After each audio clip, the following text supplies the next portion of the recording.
Hi all, ఈరోజు ఓపీడీలో pregnant ladies అందరూ ఒకటే కంప్లైంట్తో వచ్చారు. ఏంటంటే loose stools, fever, cold, cough. చాలా మంది ప్రెగ్నెంట్ లేడీస్ దీంతో ఎఫెక్ట్ అయ్యారు. So this is monsoon season. So ఈ సీజన్లో గ్యాస్ట్రోఎంటరైటిస్, ఈ ఫ్లూ అనే రిస్క్ చాలా ఎక్కువ ఉంటుంది ప్రెగ్నెంట్ లేడీస్కి. సో ఏమేమి జాగ్రత్తలు తీసుకోవాలి ఈ వీడియోలో తెలుసుకుందాం. ప్రెగ్నెంట్ లేడీస్ అందరూ అవుట్ సైడ్ ఫుడ్ అవాయిడ్ చేయండి. అస్సలు అవుట్ సైడ్ ఫుడ్స్ తినొద్దు. ఇంట్లో చేసుకున్నది తినండి, అది కూడా వేడివేడిగా తినడానికి ట్రై చేయండి. దాంతోపాటు hydration is also important. So hydration maintain చేసుకోండి. అండ్ ఇంకొకటి, flu cases and Covid cases ఎక్కువగా రిపోర్ట్ అవుతున్నాయి ఇప్పుడు.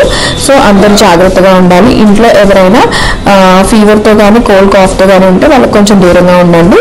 మాస్క్ యూస్ చేయండి అండ్ క్రౌడెడ్ ప్లేసెస్ని అవాయిడ్ చేయండి. దీంతోపాటు sanitization, hand sanitization is very important. రెగ్యులర్గా హ్యాండ్ వాష్ చేసుకోండి. One more important thing is flu shot. Compulsory pregnant ladies అందరూ ఈ సీజన్లో ఫ్లూ వ్యాక్సిన్ వేసుకోండి. ఈ టిప్స్ ఫాలో అయితే ఈ మాన్సూన్ సీజన్లో మీరు సేఫ్గా ఉండొచ్చు. Thank you.